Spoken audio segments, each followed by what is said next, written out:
मेरे वक्तव्य को सुनने का धैर्य रखे तो बहुत सारी चीजें उजागर हो सकती हैं। You are not India, for India is not corrupt. India believes in merit and not dynasty. And today of all the days, people like you need to remember what was told to the British: quit India, corruption quit India, dynasty quit India. Merit now finds place in India. अध्यक्ष महोदय, सबसे पहले आपकी पीठ पर, आपके आसन पर जिस प्रकार का आक्रामक बर्ताव आज देखा गया, उसका मैं खंडन करती हूं। पहली बार राष्ट्र के इतिहास में भारत मां की हत्या की बात की और कांग्रेस पार्टी यहां पर तालियां बजाती रही। जो भारत की हत्या की बात पर कांग्रेस पार्टी ने ताली पीटी आज इस सदन में, इस बात का संकेत पूरे देश को दिया कि मन में गद्दारी किसकी है। मैं आज हिंदुस्तानी होने के नाते कहती हूं, मणिपुर खंडित नहीं है, विभाजित नहीं है, मेरे देश का अंग है। मैं इनसे पूछती हूं, इन्हीं की अलायंस के एक सदस्य बैठे हैं जिन्होंने तमिलनाडु में कहा कि भारत का मतलब मात्र उत्तर भारत। अगर हिम्मत हो राहुल गांधी में तो आकर भारत के ऊपर इस प्रकार का कटाक्ष करने वाले डीएमके के अपने साथी का खंडन करके बताएं। कांग्रेस पार्टी के एक नेता ने कश्मीर में रेफरेंडम की बात की। अगर हिम्मत है गांधी खानदान में तो इस सदन में और इस देश को बताए कि कश्मीर को देश से हटाने की साजिश में कांग्रेस के उस नेता का वक्तव्य क्यों है। You are not India because you define corruption in India. You are not India because you define incompetence. You are not India. एक मिनट माननीय सदस्य, ये तरीका ठीक नहीं है। सदन में नारेबाजी करना तरीका ठीक नहीं है। प्लीज माननीय सदस्य बैठिए, उनको अपनी बात कहने दीजिए। आपने अपनी बात कही है, यह तरीका ठीक नहीं है। नो गलत तरीका है आपका, नो गलत तरीका है आपका। स्मृति जी, पुनः कहती हूं अध्यक्ष महोदय, शायद अपने ही कोलाहल में सुन ना पाए हो। मणिपुर हमारे देश का अभिन्न अंग है, खंडित न था, न है, न कभी होगा। इनके यूपीए के अलायंस के एक नेता ने तमिलनाडु में एक वक्तव्य दिया है। पुनः कहती हूं कि भारत का मतलब मात्र उत्तर भारत। मैं आज गांधी खानदान से, कांग्रेस पार्टी से पूछना चाहती हूं, क्या भारत केवल उत्तर भारत है? अगर दम है तो अपने पार्टनर को मुंह तोड़ जवाब दे, अगर हिंदुस्तान में रखते हैं। कांग्रेस के एक नेता ने, अध्यक्ष महोदय, कोर्ट में जाकर वक्तव्य दे दिया कि कश्मीर में रेफरेंडम की तलाशना चाहिए संभावना। मैं आज कांग्रेस पार्टी से पूछना चाहती हूं, क्या उनके आदेश अनुसार ये वक्तव्य कि कश्मीर का खंडन हो, भारत विभाजित हो, क्या ये कांग्रेस के नेतृत्व के आदेश के अनुसार है? अध्यक्ष महोदय, पुनः कहती हूं, हमारे राष्ट्र के संसदीय इतिहास में आज तक भारत मां की हत्या की बात करने वाले कभी भी बैठकर मेज नहीं थपथपाते। कांग्रेसियों ने बैठकर मां की हत्या के लिए मेज थपथपाई है। ये बात करते हैं इंसाफ की, ये चेहरा धूमिल है। ये चेहरा धूमिल है। मैं बताऊं किसका चेहरा है, मैं बताऊं किसका चेहरा है अध्यक्ष महोदय। ये चेहरा है गिरिजा टिक्कू का। सुन लीजिए पंडितों की दास्तान आप भी। गिरिजा टिक्कू का यह चित्र है। 90 के दशक में एक महिला यूनिवर्सिटी में अपना पेचेक लेने जाती है। सारी बातें करूंगी। अपना पेचेक लेने जाती है, बस से घर लौटने का प्रयास करती है। उसको 5 मर्द बस में खींचकर टैक्सी में ले जाते हैं, बलात्कार करते हैं और फिर आरी से उसका बदन काट देते हैं। जब गिरिजा टिक्कू के जीवन पर एक फिल्म में एक प्रति आया,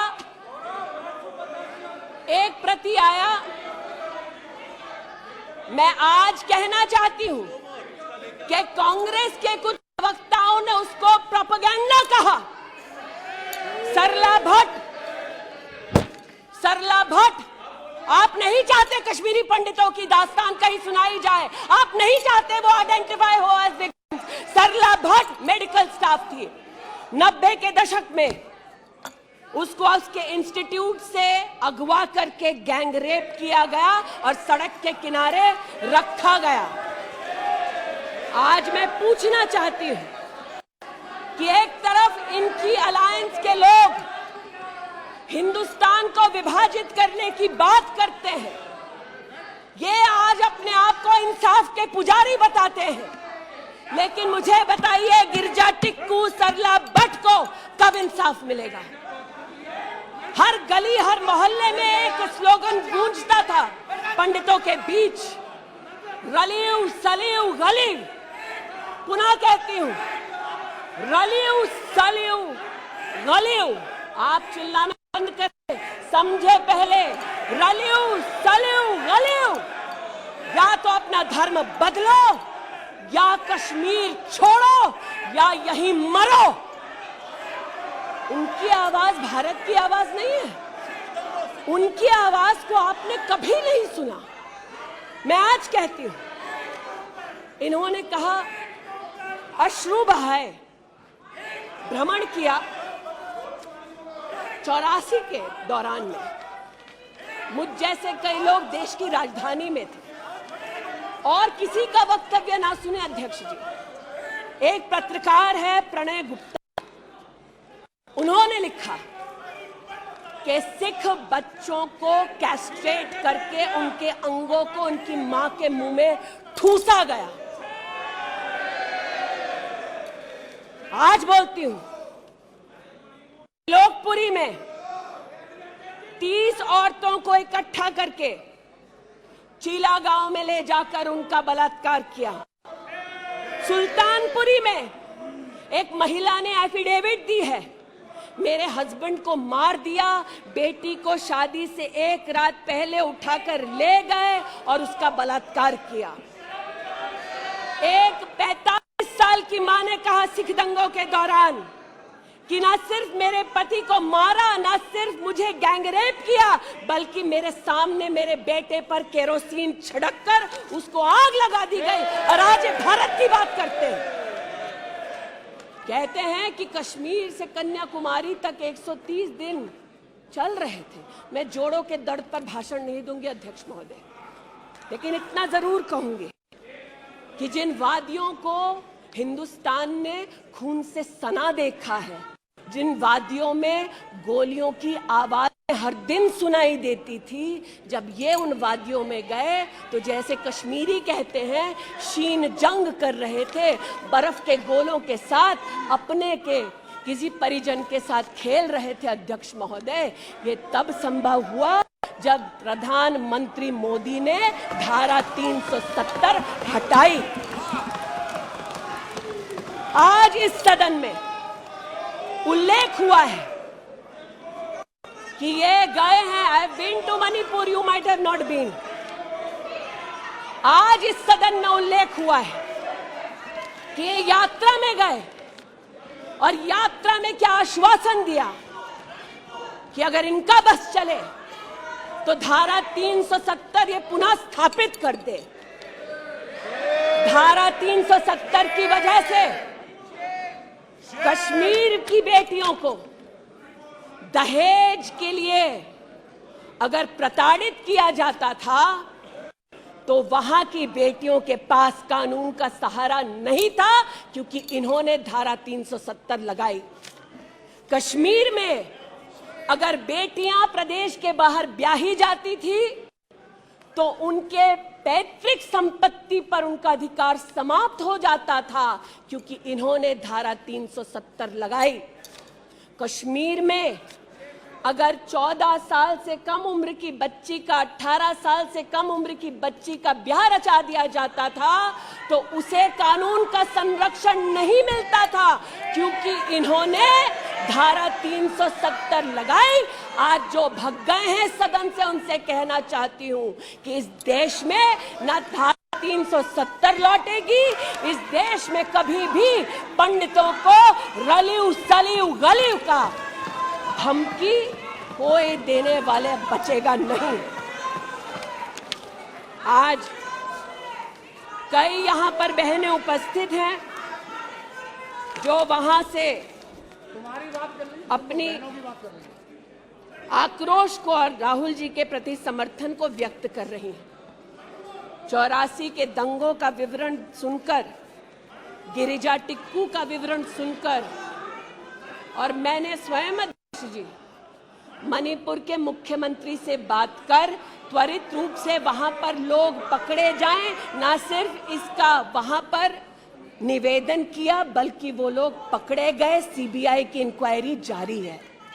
लेकिन जो आज यहां बैठे हैं, मैंने उनसे पूछना चाहती हूं, जो चले गए, उन्होंने कहा वो राजस्थान गए, और राजस्थान में क्या हुआ महोदय? गिरिजा टिक्कू को तो 90 के दशक में आरी से काट दिया गया था। भीलवाड़ा में 14 साल की लड़की के साथ सामूहिक बलात्कार होता है। इस सदन से 2 महिला एमपीज उस परिवार से मिलती हैं। बच्ची जब जिंदा थी गैंगरेप के बाद महोदय, उसे काटा जाता है, फिर उसे भट्टी में डाल दिया जाता है।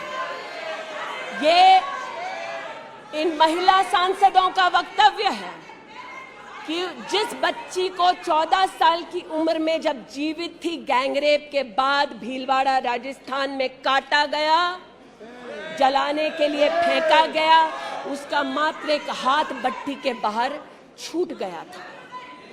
मैं आज पूछना चाहती हूं अध्यक्ष महोदय, ये आज जो जोर जोर से चिल्ला रहे हैं, न्याय की गुहार इन्होंने तब नहीं लगाई जब 60 साल की एक महिला का पश्चिम बंगाल में उसकी नाती के सामने गैंगरेप हुआ।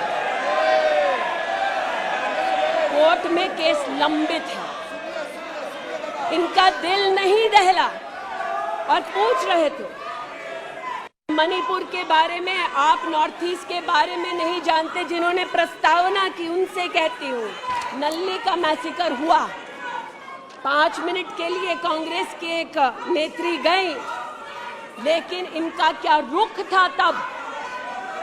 2012 में तरुण गोगोई जी ने स्वयं वक्तव्य दिया है कि दंगे हो रहे हैं, लेकिन कांग्रेस की केंद्र की सरकार ना ट्रूप्स दे रही है, ना इंटेलिजेंस दे रही है। कोकराझार की बात करते हैं, ये मेरा वक्तव्य नहीं है, तब के कांग्रेस के मुख्यमंत्री तरुण गोगोई का वक्तव्य है। कोकराझार में हिंसा होती है, धुबड़ी में 3 महीने कर्फ्यू रहता है। आज महोदय जो लोकतंत्र की दुहाई दे चुके हैं, हम बार बार इस सदन में बार बार इमरजेंसी की गाथा को याद करते हैं। इस सदन में हम लोग बार बार उन नेताओं को, उन सामाजिक संस्थाओं को, उन मीडिया के बंधुओं को उनकी प्रिंटिंग प्रेस कैसे जबरन बंद कर गई, उसको इस पर विस्तृत चर्चा होती है। लेकिन इमरजेंसी के कालखंड में साधारण महिला का इन्होंने, कांग्रेस पार्टी ने क्या हश्र किया। स्नेहलता रेड्डी की आज बात करना जरूरी है। बेंगलुरु की जेल में बंद किया गया, और इसलिए बंद किया गया क्योंकि वो सोशलिस्ट थी, भाजपाई नहीं थी, सोशलिस्ट थी। और जब बंद किया 2 मई 1976 को, तब उन्होंने अपनी प्रिजनर्स डायरी में लिखा, और मैं कोट कर रही हूं, जो पब्लिकली अवेलेबल है। As a woman comes in, she is stripped naked in front of everyone else. When a human being is sentenced, is the punishment not enough? Must the human body be degraded and humiliated? ये स्नेहलता रेड्डी के शब्द हैं, जो उन्होंने emergency के कालखंड में jail में लिखे, अपनी अचीवमेंट्स को बताते हुए। जून 6, 1974 में स्नेहलता रेड्डी लिखती है that at least I have achieved something here. I have stopped the horrible beatings the women prisoners used to get. ये कांग्रेस का इतिहास है, और ये भारत की बात करते हैं। अस्थमा की पेशेंट थी ये महिला, जेपीजी को तो डायलिसिस ना करने दिया, अस्थमा की इस पेशेंट को दवा नहीं लेने दी। वो 2 बार एस्थमेटिक कोमा में गई, और एस्थमेटिक कोमा में जाते जाते जब उनकी हालत बिगड़ी तो पैरोल पर उनको 15 जनवरी 77 में छोड़ा। चार्जशीट में इस औरत का नाम नहीं था, और 5 दिन बाद उनका देहांत हो गया। इनका इतिहास खून से सना है, और जिनकी हत्या हुई आज वो इनको कटघरे में नहीं ला सकते, इसलिए आज इस सदन में मैं उनका नाम ले रही हूं, उनके बारे में बोल रही हूं।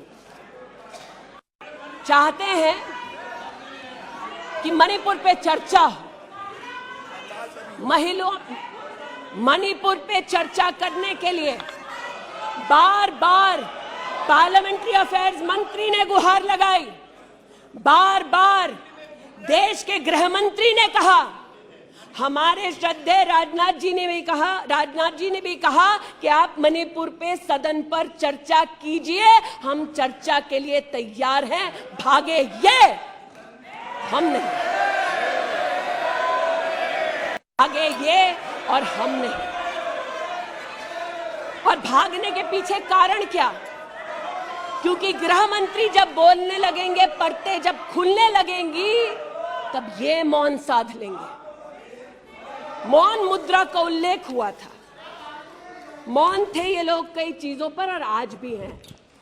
अध्यक्ष महोदय, मेरे हाथ में केपीएमजी की एक रिपोर्ट है जो इनके कार्यकाल से संबंधित है, जो कहता है कि करप्शन की वजह से यूपीए की कार्यकाल में हमारे देश की जीडीपी की ग्रोथ को 9% का नेगेटिव इंपैक्ट होगा। ये अंतर्राष्ट्रीय एजेंसीज बोल रही थी, लेकिन ये चुप थे, आज चुप हैं।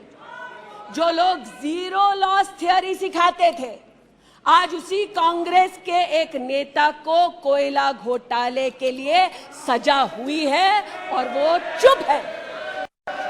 लेकिन चुप और बहुत सारी चीजों में रहे महोदय। 2005-06 में यूपीए की सरकार को यह ज्ञात हो गया था कि खुले में शौच करने की वजह से महिलाओं का बलात्कार हो रहा है। 2005-06 में इनको पता था, ये सरकारी सर्वे में ज्ञात हुआ है, लेकिन ये चुप थे। 2010 में वर्ल्ड बैंक की रिपोर्ट ने कहा, इनकी तब सरकार थी, कि स्वच्छता ना होने की वजह से देश की जीडीपी पर 6.4 का नेगेटिव इंपैक्ट है। चुप रहे। महिला का बलात्कार खुले में शौच में हो रहा था, इनको पता था, ये चुप रहे। 2014 तक देश में केवल 39% आबादी को इन्होंने टॉयलेट की व्यवस्था सुनिश्चित करके दी। 2019 तक 100% कवरेज हुआ। 110 मिलियन टॉयलेट। ये हंसते हैं इस पे अध्यक्ष जी।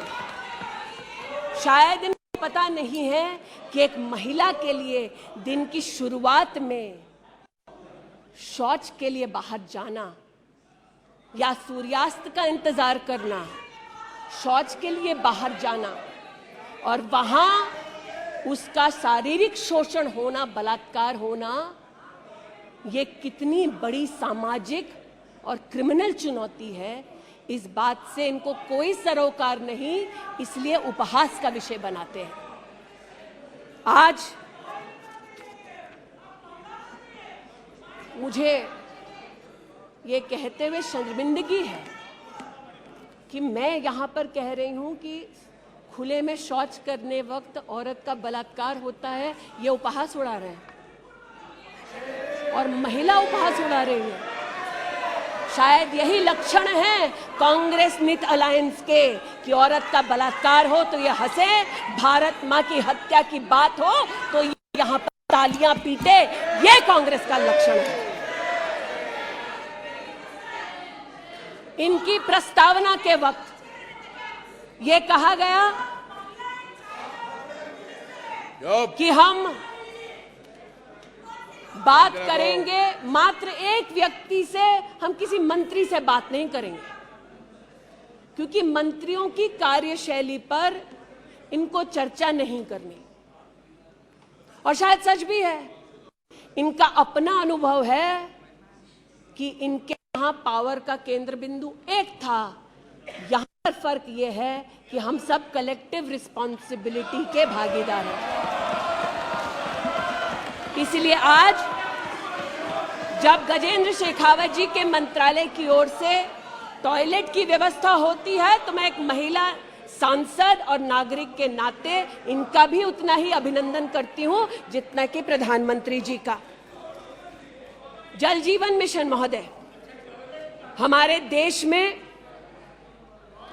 जब इनकी सरकार थी तो मात्र 3 करोड़ परिवारों तक नलके से पानी पहुंचता था।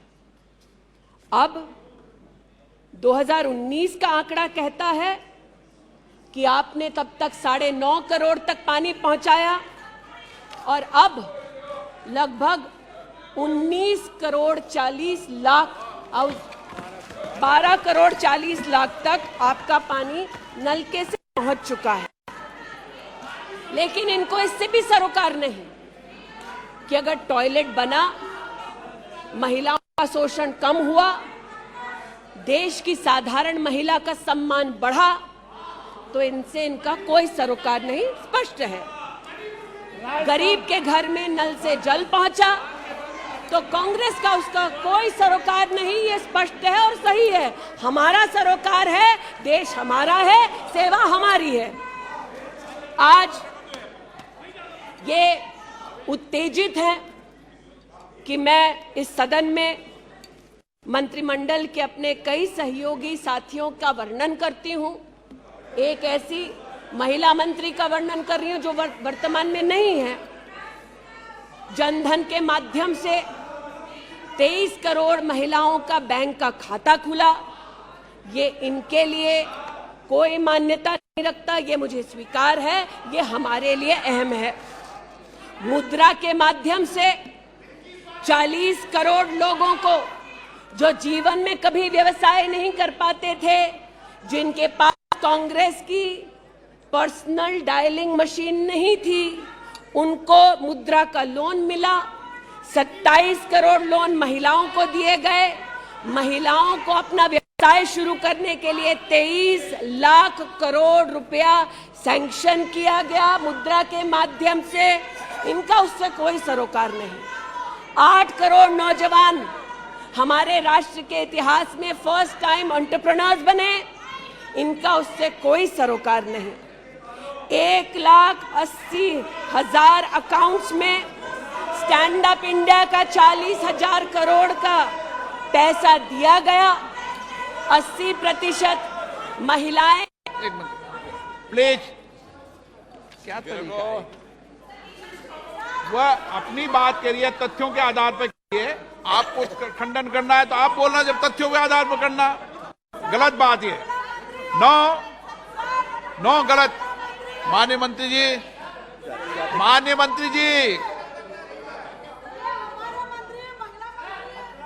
आपकी अनुमति से सर मैं पुनः बोलूं तो जैसा कि मैंने कहा, महिला का अगर आर्थिक सामाजिक उत्थान होता है तो इससे इनको कोई सरोकार नहीं। सेल्फ हेल्प ग्रुप की बात करते हैं, जब इनकी सरकार थी तब मात्र 19 लाख सेल्फ हेल्प ग्रुप्स को इन्होंने 80,000 करोड़ का लोन दिया। हमने 9 करोड़ महिलाओं को 5 लाख करोड़ की आर्थिक व्यवस्था करके दी देश के सेल्फ हेल्प ग्रुप में। यह हमारा अभिमान है। जो आज महिला के बारे में चर्चा कर रहे हैं, जब इन्होंने महिला संबंधित बजट की व्यवस्था की तब इनके कार्यकाल से 130% ज्यादा बजट हमारे प्रधानमंत्री जी ने देश की महिलाओं को समर्पित किया। ये हमारा अभिमान है।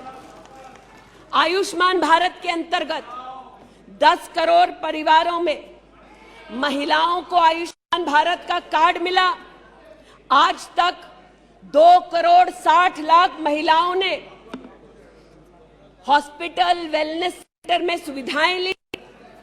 ब्रेस्ट कैंसर में 12 करोड़, सर्विकल कैंसर में 8 करोड़ महिलाओं ने स्क्रीनिंग कराई। इनका उससे कोई सरोकार नहीं, बल्कि इनका उनसे सरोकार है दिल्ली में, जिन्होंने आयुष्मान भारत योजना दिल्ली में लागू ही नहीं की। इनका उनसे सरोकार है। देश में मोदी सरकार में 3 करोड़ 84 लाख घर बने, जिनमें से 2 करोड़ 86 लाख महिलाओं को मिले।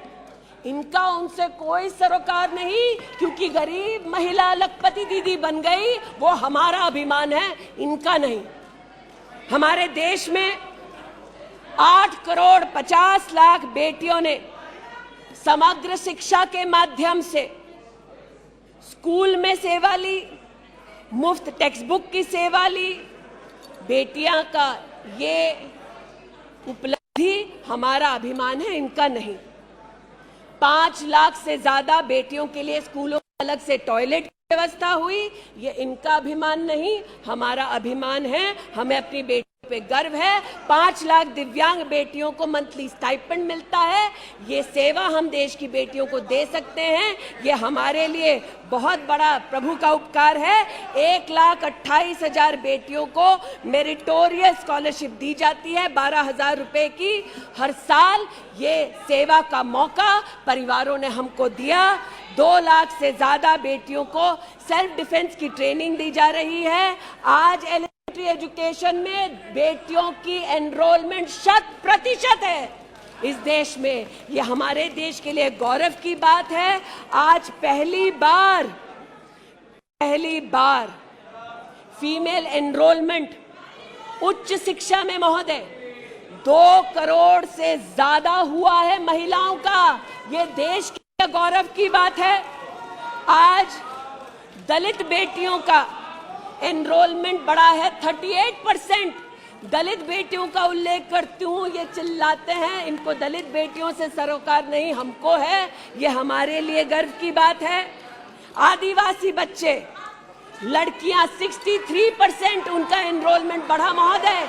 आदिवासी बच्चों के साथ इनका कोई सरोकार नहीं। आदिवासी बेटियों ने हमारे प्रधानमंत्री को सेवा का मौका दिया। ये हमारे लिए प्रभु की असीम कृपा है। नॉर्थ ईस्ट की बात करते हैं तो महिला ने नॉर्थ ईस्ट में 34% की इंक्रीज हुई है इनरोलमेंट में। नॉर्थ ईस्ट के मेरे सभी साथियों को, चाहे वो सदन में कहीं भी बैठे हों, महिलाओं की दृष्टि से मैं अभिनंदन देती हूं। आज हमारे देश में महिला जो पीएचडी करती है, 99.2% की वृद्धि हुई है एनरोलमेंट में पीएचडी करने वाली महिलाओं में। ये हमारे लिए हिंदुस्तानी होने के नाते गौरव की बात है। आज जो महिला शैक्षिक संस्थानों में सेवा दे रही, यूनिवर्सिटीज में, इंस्टीट्यूशंस में, कॉलेजेस में 66%, 66% उनकी वृद्धि हुई है। आप हो करते जाएं, हम तो उनके लिए बल्ले बल्ले ही करेंगे। आज मुझे ये कहते हुए खुशी है कि हमारे लेबर मिनिस्ट्री ने कहा है कि ईपीएफ में 28,70,000 महिलाओं ने अब अपने आप को सब्सक्राइबर बनाया है। आज 2017 से लेकर 22 तक लगभग 1400 महिला साइंटिस्ट को भारत सरकार की विविध स्कीम्स के अंतर्गत सहयोग मिला है। आज महिलाओं